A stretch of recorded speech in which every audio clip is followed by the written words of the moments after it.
ನಿಮ್ಮ ಒಳಗಿನವನ್ನ ಒಬ್ಬ ನಾವು ಎಲ್ಲರೂ ಕೂಡ ನಿಲ್ಲಿಸಿ ನಿಮ್ಮ ತಾಲೂಕಿನವನ್ನ ಒಬ್ಬ ನಿಮ್ಮ ಸೇವಕನಾಗಿ ನಿಮ್ಮ ನೋಡ್ಕೊಳ್ಳಿಕ್ಕೆ ನಿಮ್ಗೆ ಎತ್ಕೊಳ್ಳಿಕ್ಕೆ ಅವನ್ನ ಆರಿಸಿ ಕಳಿಸೋನು. ಇಲ್ಲಪ್ಪ ಅಂತಂದ್ರೆ ಯಾವಾಗಲೂ ನಿಮ್ಮ ಸೇವೆಗೆ ಕಟ್ಟಿ ಮಣ್ತನ ಯಾವಾಗಲೂ ಸದಾ ಸಿದ್ಧರಿದ್ದಾರೆ.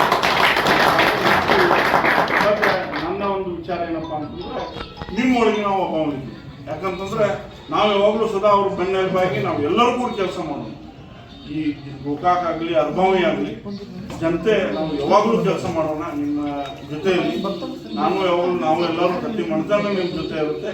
ಮತ್ತು ಸಾಕಷ್ಟು ಜಿಲ್ಲೆಯಲ್ಲಿ ಸಾಕಷ್ಟು ಬೇರೆ ಬೇರೆ ಎಲ್ಲ ನಾಯಕರು ಕೂಡ ನಿಮ್ಮ ಹಿಂದೆ ಇದ್ದೇ ಇರ್ತಾರೆ. ಅದಕ್ಕೆ ನಾವೆಲ್ಲರೂ ಕೂಡಿ ಮಾಡೋಣ. ಮತ್ತು ಮುಂದಿನ ದಿನಮಾನಗಳಲ್ಲಿ ಬರುವಂಥ ದಿನಮಾನಗಳಲ್ಲಿ ವಿಚಾರ ಮಾಡಿ ಅದನ್ನು ನಿರ್ಧಾರವನ್ನು ತಗೊಳ್ಳೋ. ಬಟ್ ನನಗೆ ಅನಿಸಿದ್ದು ನನ್ನ ವಿಚಾರ ಫಸ್ಟ್ ಕ್ವಶನ್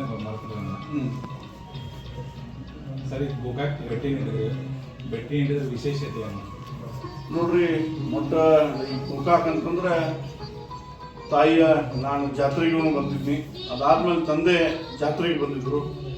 ಮತ್ತು ಅವತ್ತಿಂದ ಯಾಕೋ ಇಲ್ಲಿ ಯಾಕೆ ಬಂದಿದ್ದಾರೋ ಅಂತ ಮಾತನ್ನ ಕೇಳಿದ್ರು. ಬಟ್ ನಾವು ಆಕಸ್ಮಿಕ ಭೇಟಿ ಮತ್ತು ತಾಯಿಗೆ ಏನೈತ್ರಿ ಲಕ್ಷ್ಮೀ ಗುಡಿಗೆ ನಾವು ಭೇಟಿ, ನಾವು ಮನೆಯವ್ರನ್ನ ಅಂದ್ರೆ ನಮ್ಮ ತಂದೆ ಆಗಿರ್ಬೋದು ನಾನಾಗಿರ್ಬೋದು ಇಲ್ಲಿ ಭೇಟಿ ನೀಡಿ ಆಶೀರ್ವಾದವನ್ನು ತೊಗೊಂಡು ಹೋಗಿದ್ವಿ.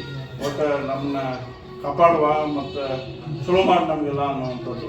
ಅದಕ್ಕೆ ಒಳ್ಳೆಯದಾಗಿದೆ. ಆ ತಾಯಿಗೆ ನಾನು ಒಂದು ನನ್ನ ಅರ್ಥ ಅಂದರೆ ಒಳ್ಳೇದಾಗಿದ್ದಪ್ಪ, ಒಳ್ಳೇದು ಇದೇ ರೀತಿ ನನ್ನ ಆಶೀರ್ವಾದ ಇರಲಿ ತಾಯಿಯಲ್ಲ ಅಂತ ಬೇಡ್ಕೊಳ್ಳಿಕ್ಕೆ ನಾನು ಮತ್ತೊಮ್ಮೆ ಬಂದು ಬೇಡ್ಕೊಳ್ತೇನೆ. ಮತ್ತು ಇನ್ನು ಬರೇ ಗೋಕಾಕ್ ಭೇಟಿ ಜಾಸ್ತಿ ಆಗುತ್ತೆ, ಕಡಿಮೆ ಅಂತ ಆಗಂಗಿಲ್ಲ. ಮತ್ತು ಅದನ್ನು ಯಾವುದೇ ಮತ್ತು ಏನು ಯಾಕಂದ್ರೆ ಗೋಕಾಕ್ ಜನಾನ ಆಸೆ ಮಾಡಕತ್ತ. ನಾವೇನು ಬರ್ಬೇಕಂತಲ್ಲ, ಜನ ಆಸೆ ಮಾಡ್ತಾರೆ. ಬರ್ರಿ ಮಾಡ್ರಿ, ನಿಮ್ಮ ಸ್ಟೈಲು ಕೂಡ ನಮ್ಮಲ್ಲಿ ಬರಲಿ.